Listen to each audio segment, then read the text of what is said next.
Very much so. Yeah, yeah.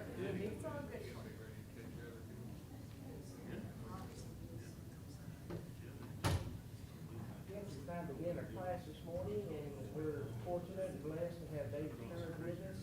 He's going to teach our class this morning and then be bringing us our message at the appropriate time, and so we're excited, and I'll turn it over to David. He'll tell you a little bit about him.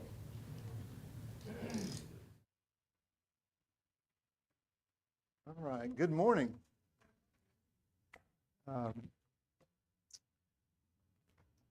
It's good to be with you today.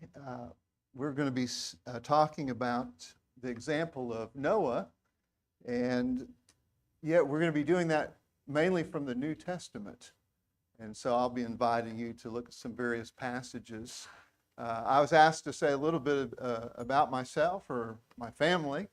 My wife and I have been married for about, it's going on 33 years. I better get that right. Here, I guess at the end of this next month, end of July, we'll be married 33 years. We have 2 kids. Of course, they're not kids anymore, but they'll always be kids to us. Our daughter, Carrie, is with us today, and her husband, Dallas. They live in Conway, and so they could easily make the trip over. I kind of lured them. Today is their 6th anniversary, and I told them that the church was having a potluck in their honor, and so come on over. And so we're glad that they're here with us today. Our daughter is a physical therapist, and her son-in-law is a math teacher, and we're very proud of them. We have a son, John David, and his wife Candace. They live in Dallas, and they are in the graphic design business, although our daughter-in-law has kind of transitioned a little bit as she's still designing, but she's working with a quilting company. And so in the past years ago, a little adjuncting at Harding. I've edited many of the Truth for Today commentaries. If any of you use those books with the red covers, you know what I'm talking about. And so I spent a lot of time in front of a computer, and I've written several of my own books. I also have a website about biblical archaeology. So if you're interested in that, ask me later, and I'll be glad to give you a card that has that web address on it. And I love basketball, and I like old cars. And I'm trying to get back into doing some body work and painting and that kind of thing, like when I was younger. Now that the kids are gone, and a little more time and hopefully a little more money to do that.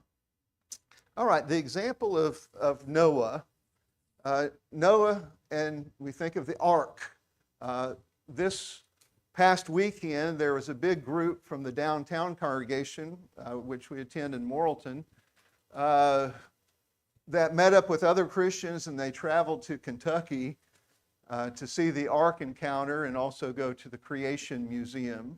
If you've never taken the opportunity to do that, I would encourage you to do so. Of course, we didn't go with them, but we've been there before, and I hope sometime in the future to go back. It is amazing to consider the size and just all of the work, the labor that went into producing the ark, and how God used that vessel to deliver his people.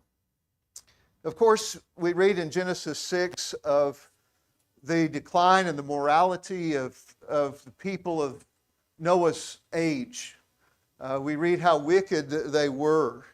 We read that every inclination of their heart was evil all the time. And sometimes when we read statements like that, we think about our day, although there are still some righteous. And hopefully God counts us among those people. But there are many wicked people today. But Noah's age, every inclination of the thoughts of man's heart was evil all the time, and God was grieved, or he repented that he had made man, Genesis 6:6 says. And yet there was Noah who found favor or grace in the eyes of the Lord. It wasn't that Noah was sinless. He wasn't perfect, but he is described as being a righteous man, as being blameless among the people of his time, and also as walking with God. But he wasn't sinless, and we know that after he got off the ark that he planted a vineyard. Later, he processed the grapes, made some wine, and became drunk. And that was a sin against God, and it led to other sins in his family. But in regards to, before that incident, we read of Noah's obedience. When God called him to build this great vessel, he was obedient to God in everything that God had said for him to do in regards to the ark. And so Noah is a great example for us that even in the midst of an evil world, we can resist the tide. We can choose to do what's right each day and to be pleasing to God. And so we see Noah's resolve to obey God. We also see God's sovereign power over the world. God is the judge of mankind. You know, a lot of people want to fault God. You know, how could a loving God send anyone to hell? You know, that's a question that unbelievers ask sometimes. But we fail sometimes to realize that God is God, and we are not. And God is just. God is holy. God is sovereign in his power. He is the great judge of mankind. Abraham realized that. Will not the judge of mankind do what is right? Well, surely God will. He's the giver of the breath of life for both man and animals, and he is the one in this case who took the breath of life in judgment from Noah's generation. So I want to ask the question this morning, how is Noah used in the New Testament? And we may have to go fairly quick to look at all of these, but there are five examples I want to look at. The first is found in Matthew 24. If you would turn there. Matthew 24, beginning at verse 36. So the first example in the way the story of Noah is used is to illustrate the unexpected return of Christ, the Son of Man. Matthew 24, verse 36 and following read, "But of that day and hour no one knows, not even the angels of heaven, nor the Son, but the Father alone. For the coming of the Son of Man will be just like the days of Noah. For as in those days before the flood they were eating and drinking, marrying and giving in marriage, until the day that Noah entered the ark. And they did not understand until the flood came and took them all away. So will the coming of the Son of Man be. Then there will be two men in the field, one will be taken and one will be left. Two women will be grinding at the mill, one will be taken and one will be left." So the unexpected return of the Son of Man, of Jesus Christ. Noah and the ark serve as an example of that, because even though Noah had worked on the ark, we presume with his sons and his family for year after year, decade after decade, and although he is called a preacher of righteousness, we get the idea that he warned people about this coming judgment, about the wrath of God. They ignored his pleas, his warnings. And so the flood, when it started to rain and the rains came down, and we read that God had shut the door, it was a shock to the people. I can imagine the terror on their faces and the desperation as they kept seeking higher ground, and ultimately there was no higher ground to be found. And they could not get in. I wonder if they banged on the side of the ark, or if they scratched the door trying to get in. The terror, the desperation. And so Noah is used his example for the unexpected return of Jesus. Even though there are plenty of Bibles in this world, there are probably still some languages where they don't have a Bible in their own tongue. But generally speaking, there are lots of Bibles in the world.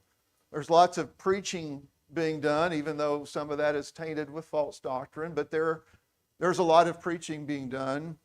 But there's a lot of ignoring of God's word and of warnings, of messages that are being given about the second coming of Christ. Jesus says that no one knows the day or the hour except for the Father. Some speculate that that was Jesus on earth. Jesus in heaven now may know. But we realize that when Jesus became a man, that he humbled himself.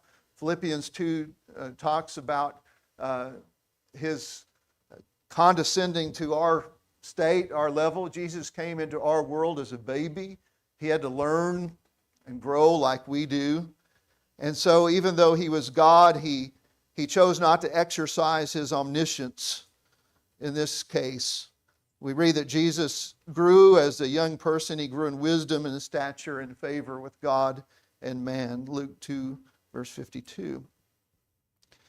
And so when he comes again, it will be a surprise. No one knows. Many will not be prepared. We must be prepared, and we need to be about helping others to be prepared.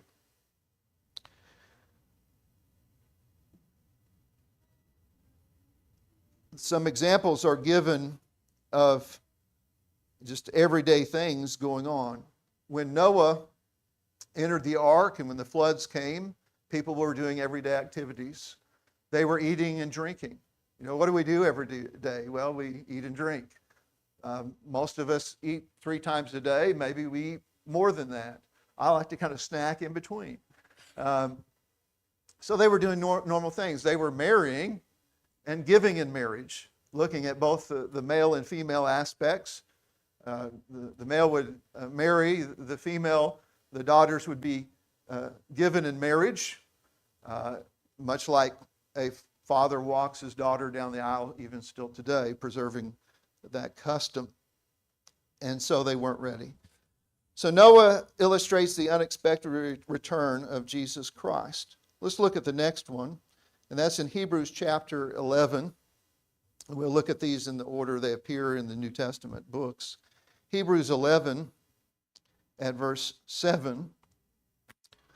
We'll actually start in verse 6. I think these two verses are tied together, some of their thoughts. Hebrews 11 verse 6 says, "And without faith it is impossible to please him," that is, please God. "For he who comes to God must believe that he is, and that he is a rewarder of those who seek him." So if we don't have faith, we can't please God. We must believe that he is, or he exists, and that he is a rewarder of those who seek him. Some translations say who diligently seek him. Are we pursuers of God? Are we seeking to please God? Do we believe in God? In verse 7, by faith, Noah, being warned by God about things not yet seen, in reverence, prepared an ark for the salvation of his household, by which he condemned the world and became an heir of the righteousness which is according to faith. Noah was one who believed God. He feared God, or he had reverence for God, and that caused him to do something very, very incredible.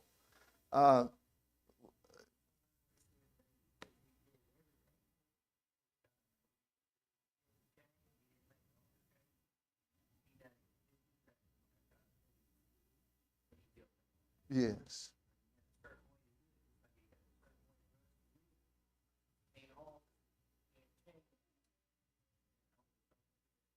Yeah. He laid out what he wanted Noah to do, and he carried it out. And that's what we're called to do, the very same.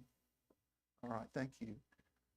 Just to maybe a little show of hands, how many people have actually seen the Ark? Has anyone been there in Kentucky? Okay, we have some on the back row. One up here. Okay. It's just amazing the size of it. So if you were to think about the length, it would be a football field and a half long. And I believe it's 75 feet wide and 45 feet high, I think. And then there's 3 decks. And I like to joke about this. My wife does a lot of walking, and I enjoyed looking at it, but I kind of wanted to rest now and then. We just walked back and forth, back and forth. We almost shut the place down, and it was tiring just walking the distance of each of those decks, back and forth. It's amazing the size of it.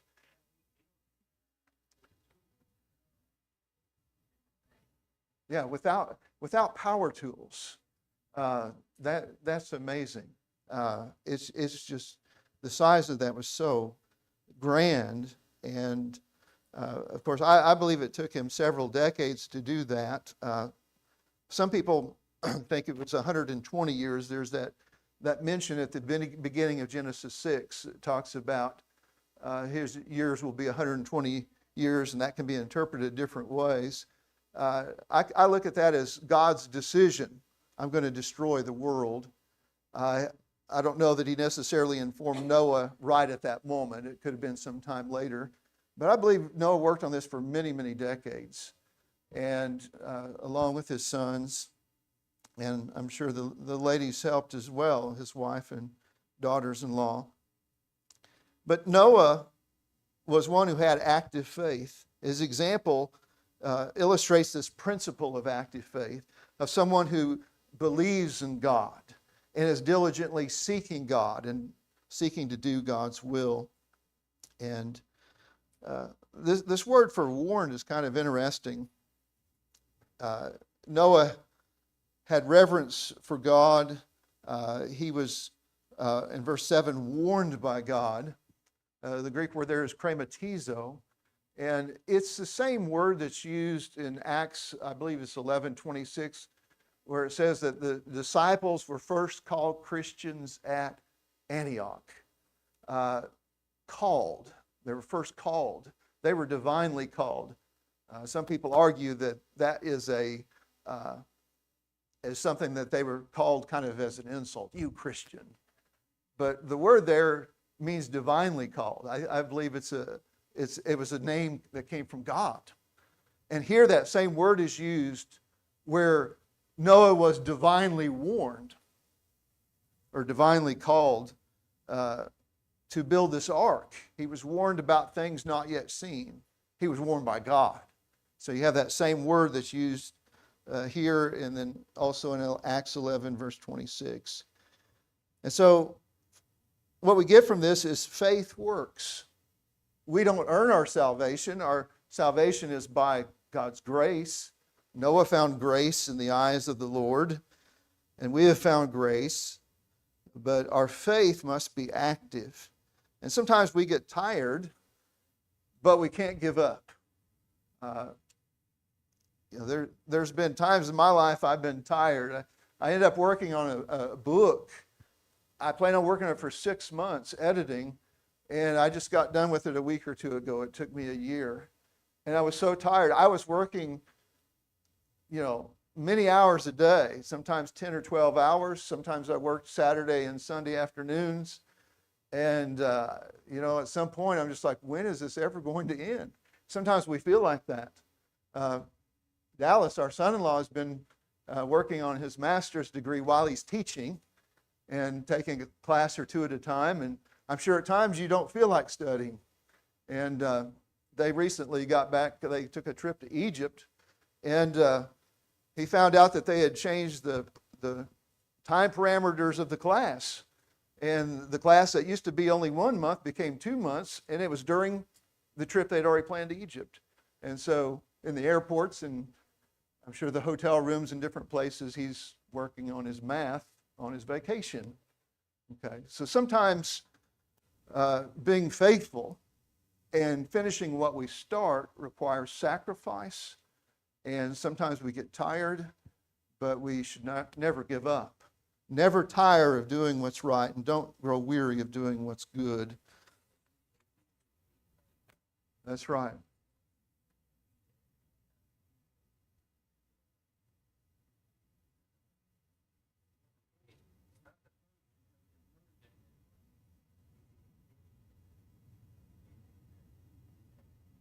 Okay.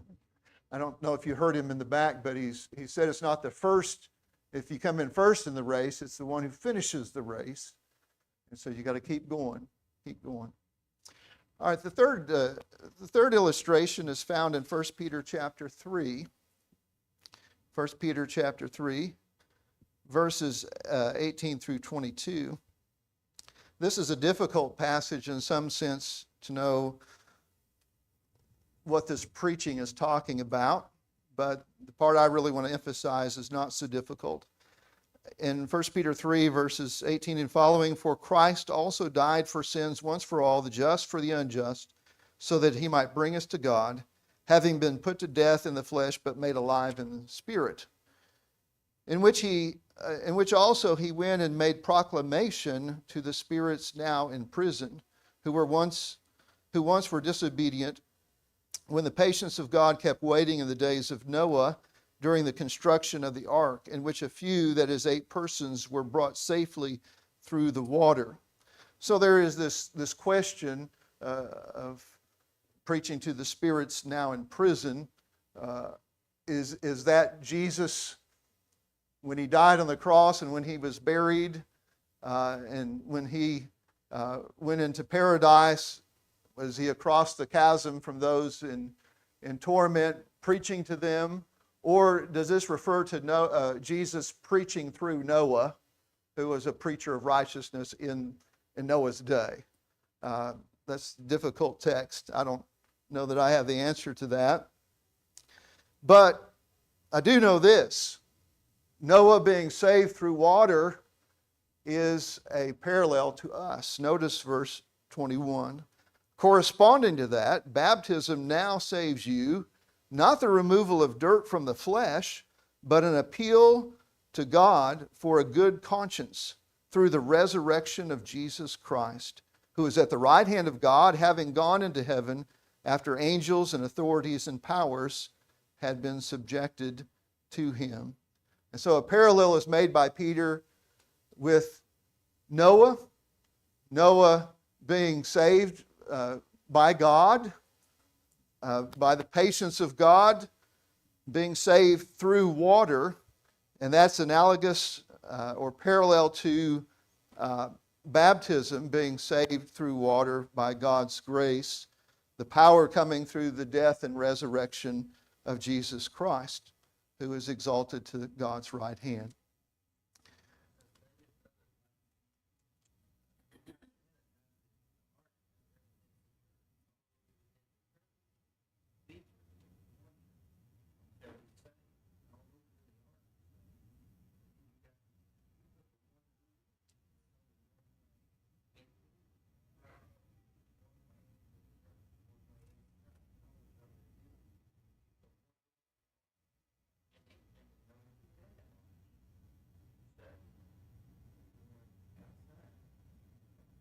Okay. All right. So Brother Steve is pointing out that just as Noah was saved in the ark, and there was one door to get into the ark, so we are saved in Christ Church, and there is a plan of salvation by which we enter into that one church. All right, there's 2 more of these, and I guess I just have a few minutes left to look at these. 2 Peter chapter 2, verses 4 and 5, and then 9 and 10, emphasize Noah's example to illustrate God's protection of the righteous. verse 4 of 2 Peter 2, "For if God did not spare angels when they sinned, but cast them into hell or Tartarus, and committed them to pits of darkness reserved for judgment, and did not spare the ancient world, but preserved Noah, a preacher of righteousness, with 7 others, when he brought a flood upon the world of the ungodly."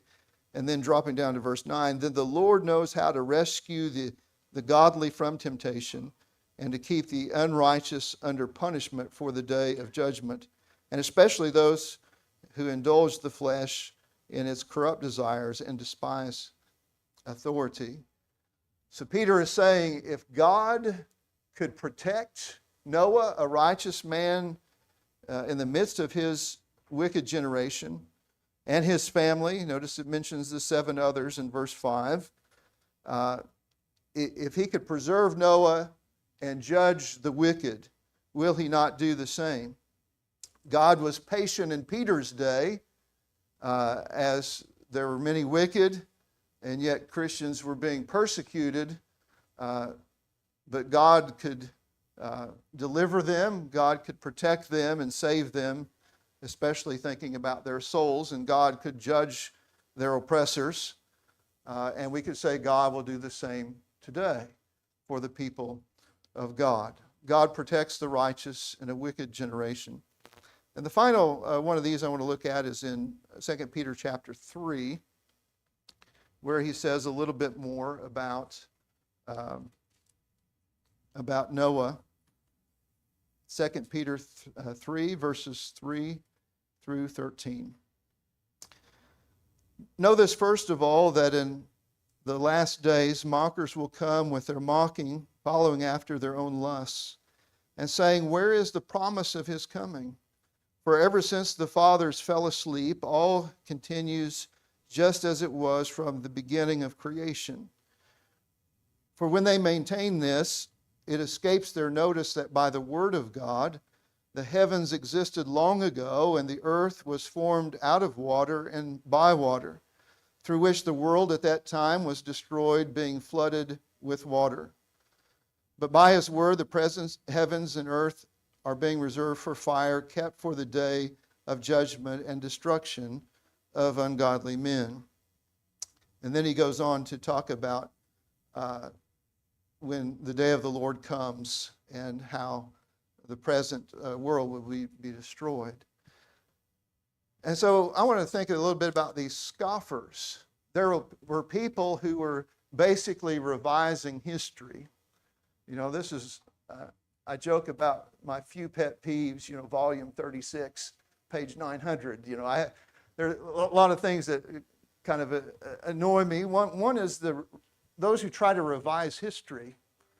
History is what it is. I mean, it's the truth.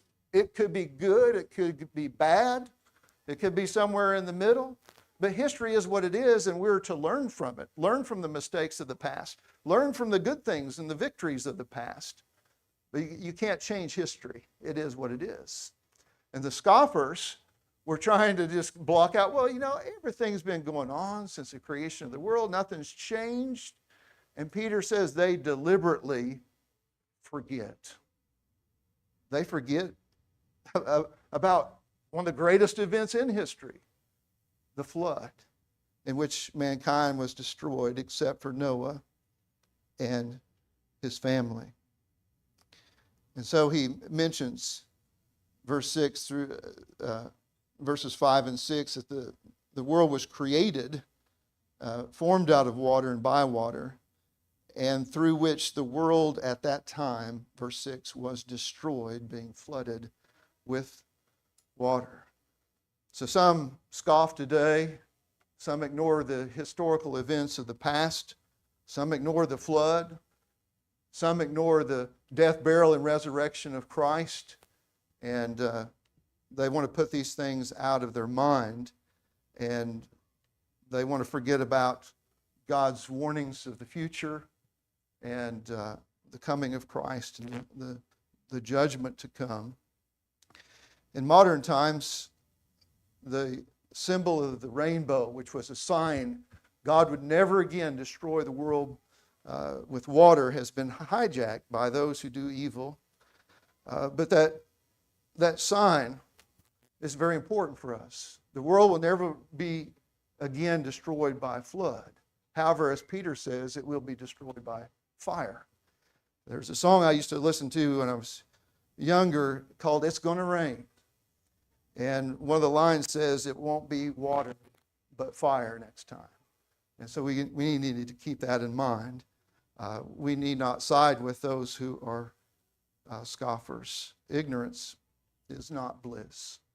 So we can see that there are many lessons from the example of Noah, lessons that we need to learn from and keep in our hearts. Just to recap, the unexpected return of Jesus, the principle of active faith, the patience of God and salvation through water, God's protection of the righteous, and the danger of scoffers deliberately forgetting history. Well, I hope this is beneficial to you, and if you do have an opportunity sometime in the future, I would encourage you to visit Kentucky. It's a beautiful state, as is Arkansas. And go to the Ark Encounter, go to the Creation Museum, and be blessed by those events. I would say that at the Ark Encounter, they have a great movie, but the people who put all that together are typical Protestants in the sense that they ignore 1 Peter 3. They have a great gospel presentation, but they ignore the fact that God has commanded us to be baptized in order to be saved. They leave that out. And so as our friends were traveling up there, I mentioned to one of the elders that from downtown that it would be good to read 1 Peter 3 and see what God has said about the importance of us being saved through water as well. Thank you for being here. Thank you for your good attention this morning.